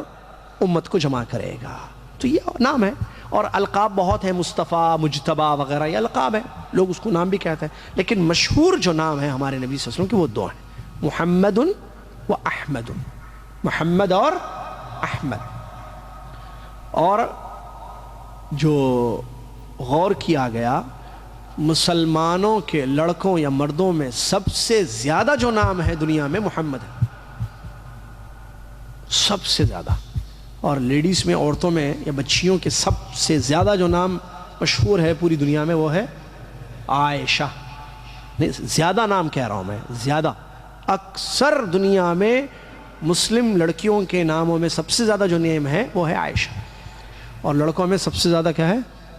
محمد یا مرد۔ چلیے، ہمارے نبی صلی اللہ علیہ وسلم کے والد اور والدہ کا نام، ہمارے نبی صلی اللہ علیہ وسلم کے والد کا نام عبداللہ بن عبد المطلب اور والدہ کا نام آمنہ بنت وہب، دونوں کے نام ہیں۔ والد کا نام عبداللہ بن عبد المطلب، تو ہمارے نبی صلی اللہ علیہ وسلم کا نام آگے آ رہا ہے، محمد بن عبداللہ ہوگا پھر۔ عبداللہ بن عبد المطلب ہمارے نبی صلی اللہ علیہ وسلم کے والد کا نام، اور آمنہ بنت وہب، مختصر بس آمنہ بنت وہب۔ آپ نوٹ نہ بھی کریں، آئندہ جمعہ آپ کو مذکرہ دیا جا رہا ہے انشاءاللہ، نوٹس جو ہم نے تیار کی ہے وہ آپ کو دی جائے گی انشاءاللہ، سب کو اس میں ہے یہ چیزیں، مقدمہ نہیں ہے جو ابھی میں نے شروع کیا ہے۔ نبی صلی اللہ علیہ وسلم کے مشہور نام یہاں سے مذکرہ شروع ہے، ٹھیک ہے، مذکرہ دیا جائے گا آپ کو آئندہ کلاس میں انشاءاللہ، لہٰذا نوٹ نہ کریں تب بھی چلے گا، غور سے توجہ سے سنیں، جزاکم اللہ خیر۔ ہمارے نبی صلی اللہ علیہ وسلم کا نسب والد اور والدہ سے کس سے ملتا ہے، یہ دیکھنا ہے نا، یہ بھی ضروری۔ نام ہو گیا محمد، والد کا نام عبداللہ بن عبد المطلب، والدہ کا نام آمنہ بنت وہب۔ والد اور والدہ کا نسب کس سے ملتا ہے جا کر؟ کیونکہ اگر ہم نسب پر غور کریں تو ہمارے نبی صلی اللہ علیہ وسلم کے والد اور ان کے والدہ کا نسب ایک جگہ مل رہا ہے، سنیے وہ کیا ہے۔ ہمارے نبی محمد صلی اللہ علیہ وسلم کا نسب والد اور والدہ کی طرف سے کلاب پر جا کر ملتا ہے۔ کس پر؟ کلاب پر ملتا ہے۔ کلاب کا اصل نام، یہ کلاب نام مشہور ہو گیا ان کا، جو دادا کے دادا کے دادا ہیں، آگے آ رہا ہے۔ تو کلاب کا اصل نام عروہ یا حکیم تھا، جو کلاب نام تھا یہ مشہور نام ہو گیا کلاب ان کا، لیکن ان کا اصل نام عروہ یا حکیم تھا۔ تو پھر کلاب کیوں؟ کتوں کے ذریعے بکثرت وہ شکار کھیلتے تھے۔ کون؟ یہ عروہ یا حکیم، یہ کتوں کے ذریعے شکار کھیلتے تھے اکثر، تو اسی وجہ سے کلاب مشہور ہو گیا، کیونکہ کلاب کا لفظی معنی ہوتا ہے، کلب کی پلورل ہے یہ، کتے، تو کلاب سے ملتا ہے۔ تو کلاب کا اصل نام عروہ تھا، نام ان کا اصل تھا، لوگ ان کو کلاب بولنے لگے۔ کیوں بولنے لگے؟ تو نسب میں بھی آپ جتنی سیرت نگاروں نے نام لکھا ہے تو آپ اس پر غور کریں، نبی صلی اللہ علیہ وسلم کے جو نسب ہے اس میں آگے قصی ابن کلاب، تو یہ کلاب نام تھا کیا؟ یہ نام نہیں تھا، عروہ نام تھا، لیکن کتوں سے شکار کھیلتے تھے وہ، تو شہرت ہو گئی اسی سے، کتوں سے شکار کھیلنے والے، ٹھیک ہے، اسی لیے اس نام سے وہ مشہور ہو گئے۔ ہمارے نبی صلی اللہ علیہ وسلم کے دادا کا نام کیا تھا؟ ہمارے نبی صلی اللہ علیہ وسلم کے دادا کا نام عبد المطلب تھا۔ اچھا، ان کا بھی اصل نام شیبہ تھا۔ بعض ہوتا نا اوریجنل نام کچھ ہوتا ہے لیکن آدمی مشہور ہو جاتا ہے کسی اور نام سے، ہے نا، بعض ایسے بھی ہوا ہے، اللہ معاف کرے لوگوں کو، اللہ معاف کرے، اللہ توبہ کی توفیق دے، مسلمان نام تھا، کافر نام رکھ کر پوری دنیا میں مشہور ہو گئے اور مدینے کی زیارت کے لیے بھی نکل گئے۔ ارے عجیب، دنیا کو معلوم نہیں کہ یہ آدمی جو ہے اصل مسلمان پیدا ہوا تھا، بھئی مسلمان تھا یہ، ہے نہیں؟ عجیب۔ مسجد نبی ابھی پچھلے جمعرات کو ایسے گزر ہو رہا تھا مسجد نبی میں، تو مسجد نبی میں نے ایک نام سنا، میرے سامنے سے ایک آدمی ویل چیئر پر جا رہا تھا، دو لڑکے ویل چیئر پر اس کو دھکا دے رہے تھے، گورا آدمی، نہ مونچھ ہے نہ داڑھی ہے، بوڑھا آدمی بہت، اس کو جو ایک شال اڑا ہوا وہ جا رہا تھا۔ ایک آدمی سے سنا، ارے دلیپ کمار صاحب، یہ دلیپ کمار یا کیسے مسجد نبوی میں کافر کیسے آ سکتا ہے بھائی؟ پھر پتہ نہیں یہ یوسف خان ہے اصل، جو دلیپ کمار کے نام سے مشہور ہو گیا، اعوذ باللہ۔ اسلام سے اللہ نے ہمیں عزت دی ہے، عمر بن خطاب رضی اللہ عنہ نے فرمایا اعزنا اللہ بالاسلام، اسلام سے اللہ نے ہمیں عزت دی ہے، اگر ہم کسی اور راستے سے عزت حاصل کرنے کی کوشش کریں گے اللہ دلیل کر دے گا۔ ہمیں فخر ہونا چاہیے کہ ہم مسلمان ہیں، لیکن یہ وہ کرے گا جس کو اسلام کی قدر ہوگی۔ نام بدل دیتے ہیں لوگ اپنا، اصل نام اچھا مسلمان نام ہوتا ہے اس کو نام بدل ہی دیتے ہیں۔ یوسف کتنا اچھا نام ہے، اچھا نام ہے نہیں، دلیپ کیا ہے یہ ہے ہمارا حال اسلام سے تعلق، اور اس کے ہم شیدائی فیدائی اس کے ساتھ تصویر لینا۔ وہ وہاں کہہ رہا تھا جس نے پکارا، دیکھو ایک فوٹو دلیپ کمار صاحب، ایک فوٹو آپ کے سائڈ پہ ٹھہر کے لیتا ہوں۔ میں نے اس سے کہا کہ یہ شاید توبہ کرنے آئے ہیں یہاں پر، تم کیا ان کے ساتھ تصویر لے رہے ہو؟ اللہ سے ڈرو یار، یہ تصویر لینے کی جگہ ہے یہ؟ مسجد میں تم بیٹھ کر جو ہے فوٹو لینا چاہتے دلیپ کمار کے ساتھ ایک فوٹو لے لوں گا، کیوں؟ تاکہ لوگوں کو بتاؤں دیکھو میں نے دلیپ کمار کے ساتھ، کیا ہے یہ؟ اس مسلمان کا حال دیکھیے، اور اس مسلمان کا صاحب جس کو دلیپ کمار پکارا جا رہا ہے. کیا ہے وہ یہ چیزیں؟ اللہ ہدایت، اللہ میں نے کہا نا اللہ توبہ کی توفیق دے ان کو بھی، ہم کو بھی، سب کو، کہ ہم اپنے گناہوں سے توبہ کریں اور اللہ تعالیٰ کی طرف رجوع ہو جائیں. تو بات یہاں سے نکلی. عبد المطلب نبی صلی اللہ علیہ وسلم کے دادا کا نام مشہور ہے لوگوں میں، لیکن اوریجنل نیم ان کا شیبہ تھا. تو شیبہ کیوں تھا؟ شیبہ کہتے ہیں سفیدی کو. شیبہ بولتے ہیں نا، آج کل لوگوں میں بوڑھوں کو بولتے ہیں شیبہ، انت شیبہ یا اخی، تم شیبہ ہو گئے ہو، بوڑھے ہو گئے. تو شیبہ اصل کہتے ہیں بال کی سفیدی کو. بال سفید، چونکہ بوڑھوں کو شیبہ کیوں کہا جاتا ہے کہ بوڑھے عام طور پر ان کے بال پک جاتے ہیں، سفید ہو جاتے ہیں بڑھاپے کی وجہ سے. یہ اور بات ہے کہ آج کل ہمارے بچے اور بچیوں کے ٹینشن اتنے ہو گئے کہ ان کے بال بھی پک گئے. 15 سال 17 سال ٹین ایج کے بچیوں کے بال بھی سفید ہو گئے، اور اس کی ایک بڑی وجہ ہے ٹینشن. ہماری بچوں کو ٹینشن بہت ہے. کہاں کا ٹینشن ہے، کون سا ٹینشن ہے، یہ تو والدین تفصیل سے جانتے ہیں اس بات کو. ایک دوسری وجہ کیا ہے، تیل کا استعمال نہیں کیا جاتا ہے عام طور پر. اس کو اب پتہ نہیں کیا سمجھا جاتا ہے. ڈاکٹروں نے کہا کہ نہیں، اس کی جو ہے تیل بالوں کی جڑوں کو مضبوط کرنے والی چیز ہے تیل، اور اچھی چیز ہے. بہرحال یہ الگ موضوع ہے، اب وہ صحیح ہے غلط ہے یہ آپ ڈاکٹروں سے پوچھ لیں. اللہ جزائے خیر دے. ڈاکٹر بھی بیٹھے ہوئے رہتے ہیں الحمدللہ، تو ان سے پوچھ لیں تو تفصیلات آپ کو معلوم ہو جائیں گی، یا سائنس سے تعلق رکھنے والے لوگوں سے یہ پوچھیں تو شاید وہ آپ کو بتائیں. تو عبد المطلب کا اصل نام شیبہ کیوں تھا؟ جب وہ پیدا ہوئے تو ان کے بالوں میں سفیدی تھی، پیدائشی طور پر تھی. یہ چیز ٹینشن سے نہیں آتا ہے ان کو، بچپن میں کیا ٹینشن رہے گا شیبہ کو. تو عبد المطلب جو نبی صلی اللہ علیہ وسلم کے دادا ہیں، وہ جب پیدا ہوئے تو ان کے بالوں میں کچھ سفیدی پائی گئی، تو لوگوں نے شیبہ کہا. تو یہ ان کا اصل نام تھا، شیبہ نام رکھا گیا ان کا. تو مشہور نام عبد المطلب ہے، ٹھیک ہے، یہ دادا کا نام. نبی صلی اللہ علیہ وسلم کا قبیلہ، نبی صلی اللہ علیہ وسلم کا قبیلہ کا نام قریش. قبیلہ اگر کوئی پوچھے کہ ہمارے نبی صلی اللہ علیہ وسلم کا قبیلہ کیا تھا بھائی، قبیلہ یعنی ایک، معلوم ہے قبیلہ بولتے ہیں ہر انسان کے قبیلہ، ایک بڑی جماعت، ایک بڑا خاندان نہیں بولتے ہیں، خاندان الگ ہے قبیلہ الگ ہے.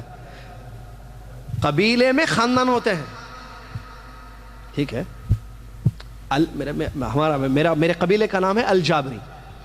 الجابری میں کئی خاندان ہیں. میں بن عمیش سے ہوں، بن عمیش، ٹھیک ہے. انصاری ایک قبیلہ ہوتا ہے ہمارے ملک. تو انصاری قبیلے کے ایک بڑا قبیلہ ہے انصاری، اس میں خاندان ڈیفرنٹ ہوتے ہیں، چھوٹے چھوٹے. ایسے ہوتا ہے. چودھری شاید نام ہے، چودھری بھی خاندان کا نام ہے یا قبیلے کا نہیں معلوم. اگر وہ خاندان کا قبیلے کا نام ہے تو اس میں چھوٹے چھوٹے خاندان بھی ہوتے ہیں. تو قبیلہ اصل ہوتا ہے بڑا، اس میں چھوٹے چھوٹے خاندان ہوتے ہیں.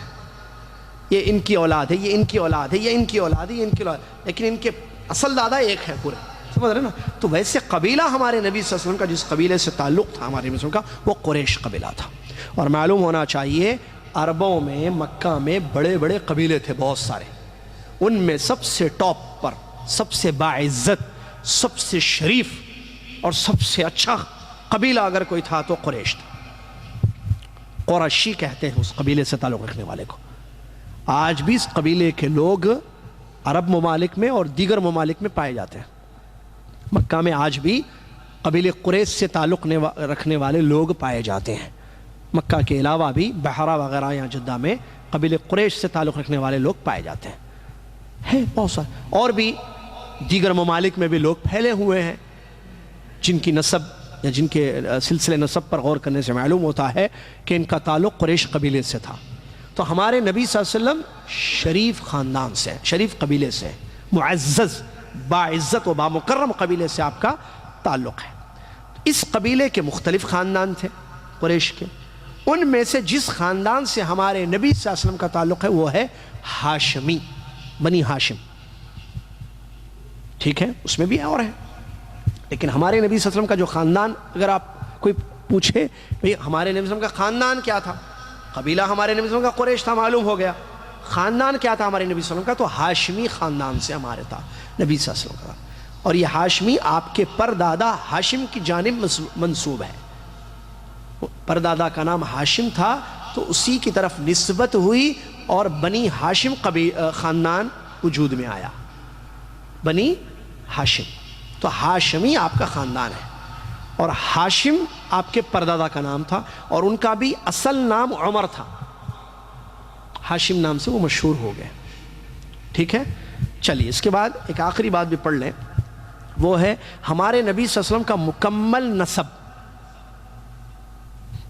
اور نسب کس کو کہتے ہیں؟ سلسلہ، کہ والد کا نام، پھر ان کے والد دادا کا نام، پھر پردادا کا نام، پردادا کے والد کا نام، پھر ان کے والد کا نام، پھر ان کے والد کا نام، کہاں تک جاتا ہے. تو ہمارے نبی صلی اللہ علیہ وسلم کا جو مکمل نسب ہے جو ہمیں یاد رکھنا چاہیے وہ ہے اس طرح: محمد بن عبداللہ بن عبد المطلب بن ہاشم بن عبد مناف بن قصی بن کلاب بن مرہ بن کعب بن لوئی بن غالب بن فہر بن مالک بن نضر بن کنانہ یا کنانہ. کنانہ عدنان کی نسل سے ہے، کنانہ تک ہے نسل. کنانہ کس نسل سے ہے؟ عدنان. اصل عرب دو تھے، عدنان اور قحطان. جتنے عرب دنیا میں ہیں، جتنے قبیلے، جتنے خاندان، یا تو وہ عدنان سے ہیں یا قحطان سے. ایک کو بولتے ہیں عرب عاربہ، ایک کو بولتے ہیں عرب مستعربہ. خیر اس میں نہ جائیں تفصیل میں، لیکن اصل دو ہی ہیں. جتنے دنیا میں قبیلے ہیں، خاندان ہیں عربوں کے، جو پہلے بھی تھے جیسے نبی صلی اللہ علیہ وسلم کے دور میں اور اس کے بعد آج تک بھی جتنے ہیں، اصل عربوں کی دو ہی ہیں، عدنان اور قحطان. عدنان سے تعلق رکھیں، عدنان کی ایک نسل ہے، عدنانیین ان کو کہا جاتا ہے. ایک ہے قحطان، ان سے تعلق رکھنے والی نسل قحطانیین. تو ہمارے نبی صلی اللہ علیہ وسلم کا کنانہ تک نسب ملتا ہے، اور کنانہ عدنان کی اولاد میں سے. عدنان بالاتفاق اسماعیل علیہ السلام کی نسل سے ہے.